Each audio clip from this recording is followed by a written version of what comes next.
Bonjour et bienvenue à notre méditation. Aujourd'hui, c'est le 6 mai et nous continuons de méditer dans Apocalypse chapitre 7, verset 11 sur l'importance de l'adoration à Dieu. Tous les anges qui se tenaient autour du trône des anciens et des 4 êtres vivants se prosternèrent le visage contre terre devant le trône et ils adorèrent Dieu.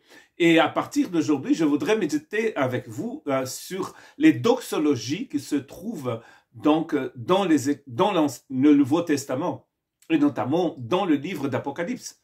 Paul, dans ses enseignements, dans ses épîtres, il va souvent utiliser des doxologies, comme c'est le cas dans Romains chapitre 11, verset 36. Donc dans le mot doxologie, il y a le mot doxa qui veut dire gloire en grec.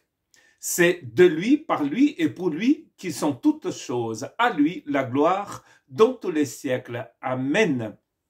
Et notamment, il a une doxologie à la fin de la prière du Notre Père, dite par beaucoup de protestants, car c'est à toi qu'appartiennent le règne, etc. Donc voilà une doxologie que vous connaissez très bien. Dans cette doxologie ici, dans le chapitre 11 de Romains, verset 36, nous sommes obligés de lire, bien sûr, les versets qui précèdent cette doxologie.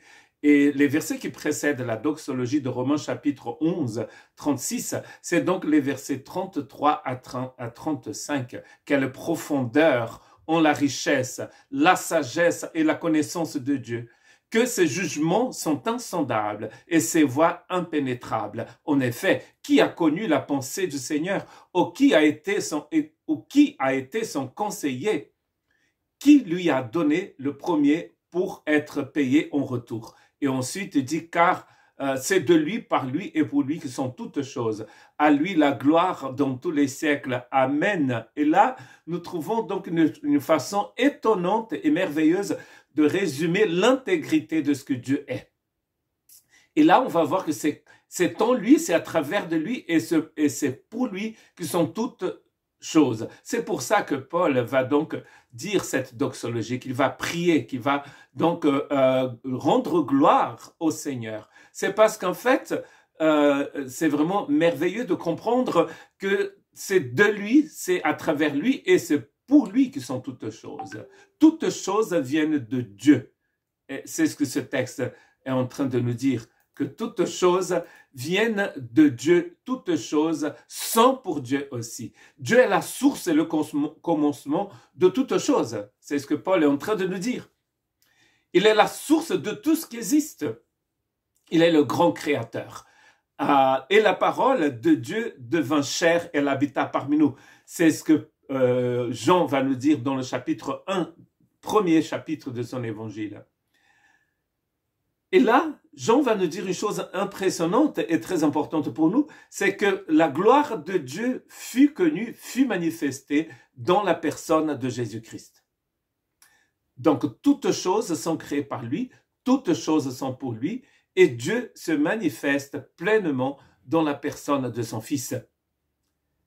Dieu, et d'ailleurs, la parole de Dieu, dans Jean chapitre 1, est le commencement et l'origine de toutes choses. Il est la cause éternelle de toutes choses. Car au commencement, c'est écrit Dieu, nous dit Genèse. Mais Jean, dans son évangile, il dit au commencement était la parole. C'est en lui et par lui que toutes choses ont été créées, nous dit Paul, écrivant aux Galates. Que ce soit des choses visibles ou des choses invisibles. Tout a été fait par la parole. Toutes choses ont été faites par lui et rien de ce qui a été fait n'a pas été fait sans lui.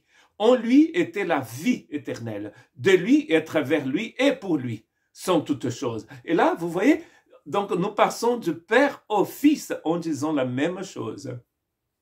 C'est ce que Jean fait aussi dans l'Apocalypse.